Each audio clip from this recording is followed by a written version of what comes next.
Hi, everyone. Welcome to today's webinar brought to you by Trintech and the Hackett Group. My name is Kelly Shevlin, and I'll be your host for today. The title of today's webinar is How the Demand for Business Critical Insights in a Challenging Labor Market are Accelerating Automation Adoption in the Office of Finance. Before we get started, there are a couple pieces of housekeeping I'd like to go over. Firstly, please note that the lines are on mute to cut down on any background noise. However, you can send through any questions or comments as we go along through the webinar today through the chat or Q&A functionalities on the right-hand side of your screen. For those of you looking for a CPE credit, please stay on the webinar for the full webinar session, but most importantly, answer the poll question that will be asked at the end of the webinar. In addition, we are recording today's webinar session, and we will send out an email after the event with a copy of the recording in case you'd like to view it again later. And with that, I'd like to introduce our speakers for today, David Woodall from Trintech and Bill Marcioni from the Hackett Group, who will take us through today's presentation. David, I'll turn it over to you to introduce yourself first. Thank you, Kelly. And let me take a moment to introduce myself as David Woodall, Director of Strategic Marketing. I've been with Trintech now for about 3 years in different roles, both in partner enablement and marketing. But probably more interestingly, my background prior to joining Trintech was as a GPO in the R2R team over at GSK, where I helped develop a roadmap and help with some transformation work in the office of R2R. So as a qualified accountant with a bit of experience in this, hopefully I can bring some of that to this presentation today. And alongside me, I have the pleasure of Bill Marcioni joining me in the presentation today. Bill, would you want to go ahead and introduce yourself, please? Yes, thank you, David. My name is Bill Marcioni. I'm with the Hackett Group. I'm a financial advisor there, and I lead our Record to Report advisory program globally. And so I work with companies of all different sizes and complexities and industries and business models as they're trying to improve the efficiency, the effectiveness, and the value delivery of Record to Report.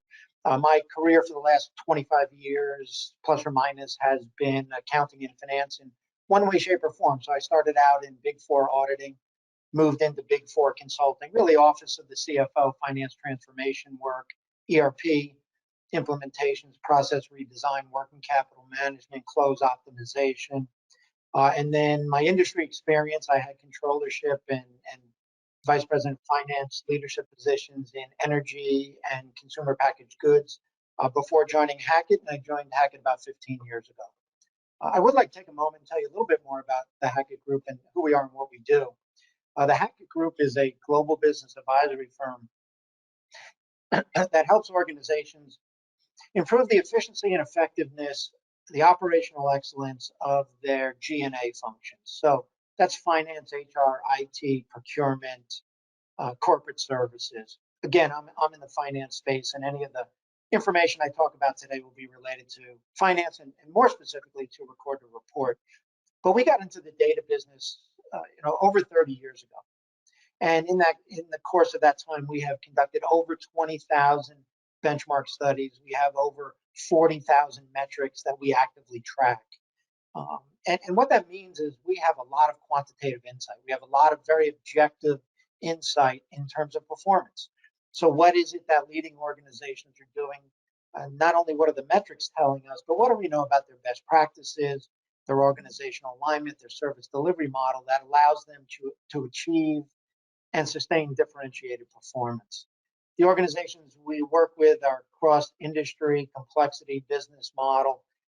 They range anywhere from $1 billion in revenue to over $200 billion in revenue. In terms of the data that you're going to see today, what you're going to see is Trintech data. But what I can say is that the Hackett data, the insights we've gotten from that, as well as the conversations we're having with our clients, really does reinforce and is very similar, if you will, to the themes that the Trintech data is telling you. So I look forward to the opportunity to elaborate on what we're seeing at the Hackett.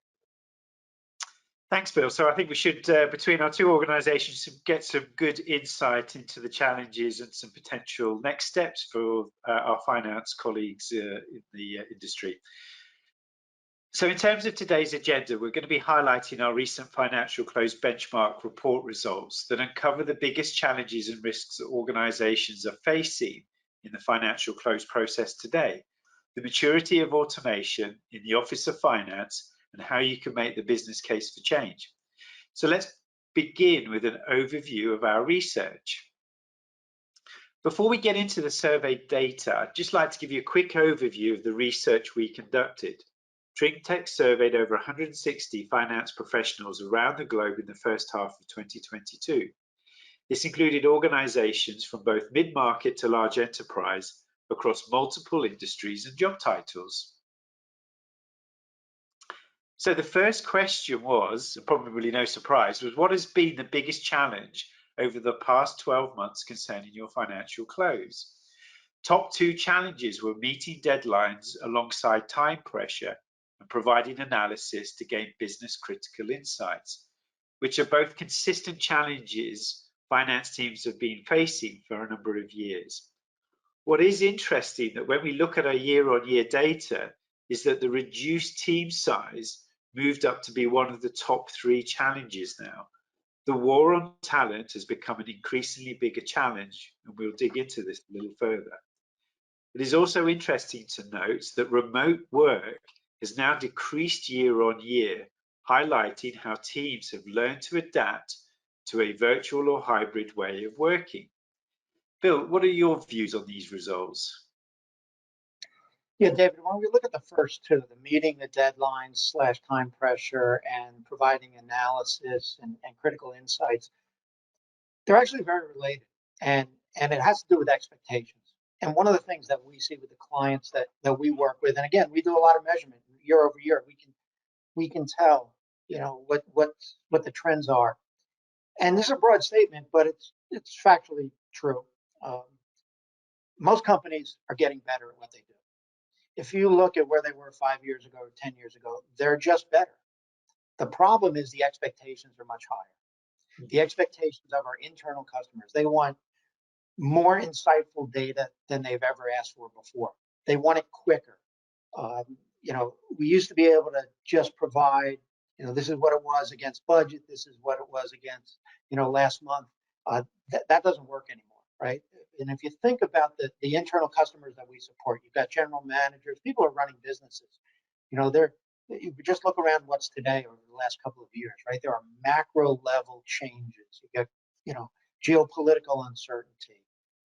We've had the impact of COVID, but you've got technological disruption. There's a lot going on. And so the problem is we're getting better, but we're not getting better fast enough. And I've talked about internal customers, but we also have to think about the regulatory side of things, right? And you can go back as far as you want, right? You can go back to Sarbanes-Oxley, okay? Then we had leases, we had revenue accounting, we have ESG around the corner. So the expectations, the demands are far, far greater than they have ever been, and we've got to get better faster. And related to that, one of the things that we do at Hackett is we do a CFO survey. So every year we survey CFOs, we interview them, and we say, what is top of mind? What's keeping you up at night? Where are you investing your dollars? What's most important to you? The number one thing they talked about was digital acceleration, that they needed to accelerate their products and services, their interfaces with their customers and with their back office. So that's where they're investing. That's where they're putting, their time and effort, because they know that for a lot of reasons, we'll get into those, it is important to be able to be as automated as possible. That was the number one thing. The other things that round out the top five, acting as a strategic advisor. So again, it's not just here's a report out of this column versus that column. It's what kind of insights can we bring? Do we understand what's behind those numbers? And so we have to be ready to do that, which means we have to have the appropriate infrastructure in place that allows us to do that with agility and do that with speed. Related to that is securing financial data and turning that information into insights. And the remote model is here to stay. Skilling up and retaining finance, accounting, record to report talent. And we're going to explore that a little bit more. That comes up in almost every conversation that the Hackett Group is having with our clients. You're probably experiencing that in the organizations that you work with. And the idea of having a nimble mindset and having finance agility.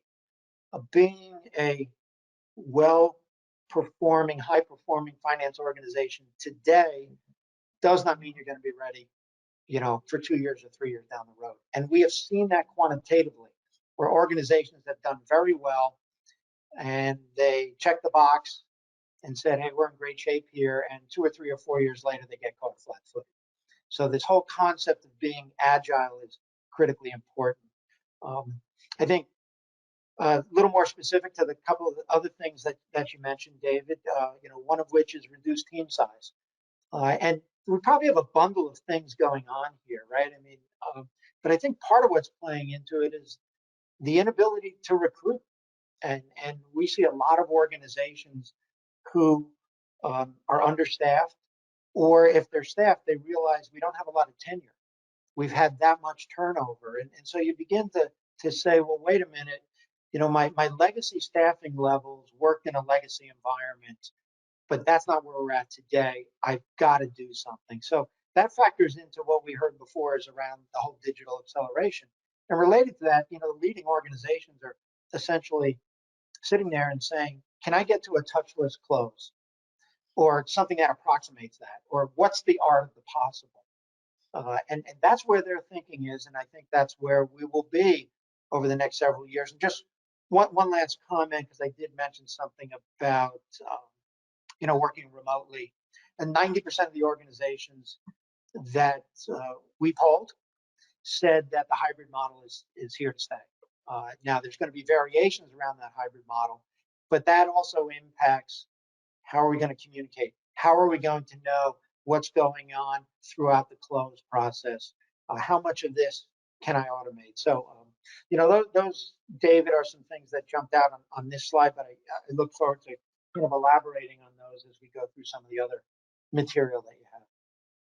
Yeah, thanks, Bill. I mean, I think as well, we recognize that R2R is a complex process. And as you've alluded to, we are not only having to worry about that historical data, but provide that insight. We're having to do more work with less people, with ongoing challenges, I think, as you mentioned, with ESG and other